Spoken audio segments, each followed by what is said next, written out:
Este video, como el título lo dice, se trata de los Anunnaki, estos dioses que según los textos sumerios, vivieron en la Tierra hace miles de años.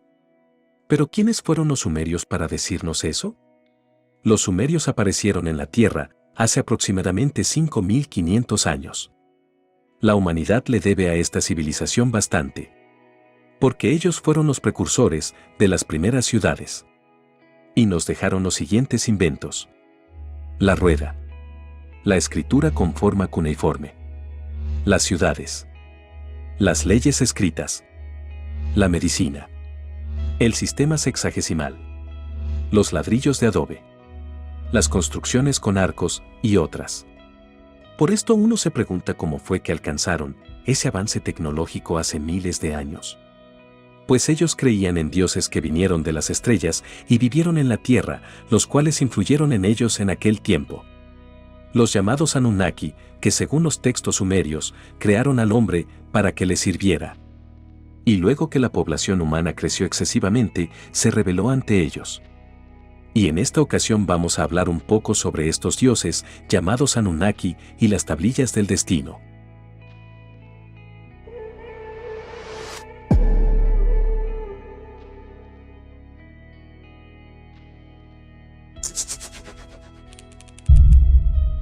Antes de que la luna existiera, en la tierra andaban los dioses en sus naves veloz, recorriendo los rincones más lejanos en cuestiones de segundos. Estos dioses conocidos como Anunnaki son mencionados en los textos sumerios como nuestros creadores. Algunos lucharon a favor de la humanidad y otros en contra. Enlil es un dios que en los textos sumerios se menciona como hijo del dios del cielo, Anu, el máximo mandatario del Consejo Anunnaki. Estas entidades se regían por el sistema sexagesimal, y ciertamente todos ellos tenían un rango numérico para designar su posición en el poder. Anu poseía el 60, el número más elevado de la cúspide, era el número del máximo monarca. Sin embargo, Enlil poseía el 50, ni su hermano Enki con 40 podía hacerle sombra. Pero aunque no sabemos qué sucedió, hablamos de seres con ciclos de vida de miles y miles de años. Enlil terminó siendo el heredero del trono, pasando por encima de su hermano Enki, que era el primogénito. Aún así, en los textos sumerios no se presenta una imagen de poder absoluto tan grande en Enlil como para considerarlo el máximo mandatario. Aunque él tomaba casi todas las decisiones, siempre parecía verse subordinado por un consejo más o menos democrático que terminaba por aprobar o desestimar ciertas leyes hacia los hombres. Sin embargo, en los textos hebreos, se presenta con un poder casi ilimitado para decidir y ejecutar cualquier decisión que tome, disponiendo además de todo un ejército de comandantes, los ángeles custodios, así como una gran logística de naves y tecnologías a sus servicios. Parece como si en alguna breve franja de tiempo se produjo algún acontecimiento del cual no tenemos registro escrito en texto de ninguna cultura, donde se produce una transición de poder muy grande. Enlil comenzó a tener un protagonismo cada vez más relevante, posicionándose por encima de todos los dioses. Aun con los continuos conflictos armados que tuvo con el hijo de Enki, Marduk, cual gobernó Egipto durante 1000 años. Marduk fue uno de los principales rivales de Enlil, al igual que él, no se conformaba con gobernar una parte de la tierra, sino el mundo entero.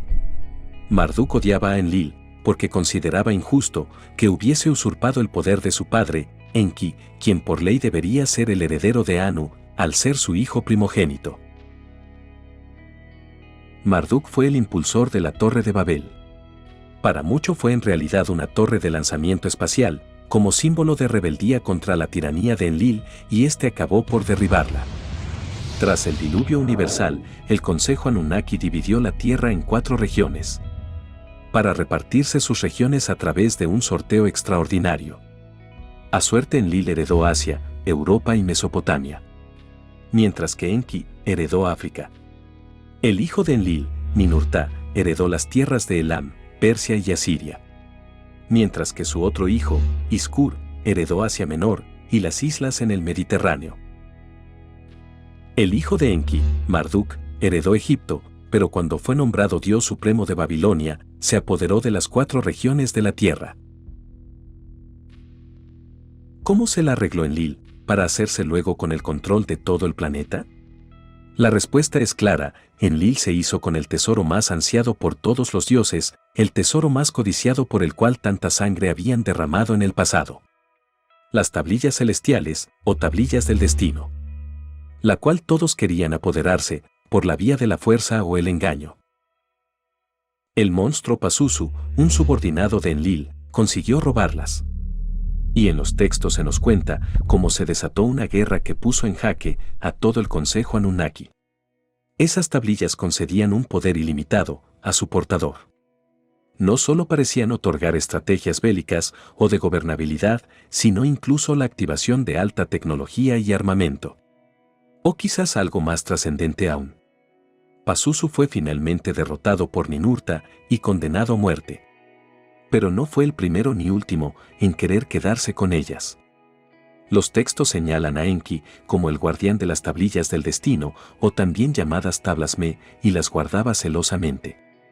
Pero existe un relato en el que la perversa diosa Inanna, o Istar, consigue robarle un gran número de ellas. Istar sabía de la debilidad de Enki, así que trató de seducirle a través de sus encantos y se presentó en su residencia para celebrar un banquete. Enki, creyendo que le haría el amor, le ofreció grandes manjares, vino y cerveza. Pero quien terminó emborrachándose fue Enki, y en medio de las risas Istar le repetía una y otra vez: enséñame los Me, deja que sostenga un Me en mi mano. Enki le mostró las tablas Me, en un giro de tira y afloja, hasta que la embriaguez se apoderó de él. Momento en que Istar aprovechó para robarle un total de 94 tablas que cargó en su nave y partió velozmente. Cuando Enki volvió en sí, fue presa de la rabia y la indignación, pero cuando ordenó a su visir que fuera tras ella para recuperarlas, ya era tarde. Luego consiguieron detenerla y llevarla a Eridu para que respondiera frente al consejo. Enki le gritó ante todos: en nombre de mi poder, en nombre de mi padre Anu, te ordeno que me devuelvas los Me. Istar se puso frente a su abuelo Enlil y exclamó: en justicia he obtenido los Me. El mismo Enki los puso en mis manos. Enlil preguntó si eso era cierto, y Enki asintió desconsolado. Y así es como fue alabada la diosa a partir de entonces, dama de los Me, reina brillante y resplandeciente, por el amor de Anu consagrada, portadora de grandes adoraciones, dama de los grandes Me, de ellos es la guardiana. ¿Pero qué era exactamente esos misteriosos objetos? Como está revelado en el libro de Enoch, se dice que las tablillas celestiales permitían ver el futuro, anticiparse a los acontecimientos que se darían 1000 años en el futuro. Y la prueba es que Enoch anunció la caída de la Torre de Babel, el diluvio universal y el ascenso de Isaías a los cielos 1 milenio antes de que tuvieran lugar. Aquel que se apoderara de estos artefactos dominaría el mundo, pues tendría la ventaja de conocer todo lo que sucedería. Y así sería capaz de alterar ciertos acontecimientos a su antojo, modificando la historia a su voluntad. Y eso es lo que hizo Enlil. Pero no todo termina ahí. Algunos hombres llegaron a conocer parte de ese poder tecnológico. El propio Enlil se atrevió a filtrarlo en algunos de sus híbridos humanos para mejorar o acelerar su agenda de dominio. ¿Pero a quién confiaría Enlil un poder como ese, corriendo el riesgo de que podría usarse para beneficio propio? Enlil haría algo así solamente con los híbridos de sangre más puro de su estirpe. Y de hecho así lo hizo con el rey Salomón, cediéndole probablemente una de sus más valiosas tablas Me, la cual trasladó a su templo, y fue conocida por los hombres como la Mesa de Salomón. Salomón fue un rey que gobernó entre los años 931 y 978 a.C. Y era conocido como el hombre más sabio del mundo, padre del conocimiento cabalístico. Se cree que la mesa, también llamado el espejo de Salomón, era un objeto hecho de madera y oro, engalanado de esmeraldas, que permitía contemplar imágenes del pasado y del futuro, desvelar los secretos del cielo y conocer otras dimensiones. Se decía que tenía 365 patas, pero que quizás no era exactamente una mesa, sino una tabla. La mesa era una tabla del destino, o táblame. 365 patas como 365 días tiene un año. ¿Casualidad? ¿O bien era una forma de decirnos que dicho objeto plasmaba la información de cada día de un año? En los textos sumerios, se da a entender que existían cientos o quizás miles de esas misteriosas tablas, y uno se pregunta, ¿significa que su poder dependía en reunir la mayor cantidad de ellas? ¿Acaso las 365 patas que se menciona en la mesa de Salomón eran en realidad 365 tablas unidas a un sistema de visión cuántico parecido a un holograma? La historia de los Anunnaki, que se revelan en los textos sumerios, los cuales son de los escritos más antiguos de la humanidad, sigue siendo todo un misterio que poco a poco iremos conociendo. Si has llegado hasta aquí, muchas gracias. Espero te suscribas y actives las notificaciones. Regálame un like y hasta un próximo video en Historias y Misterios.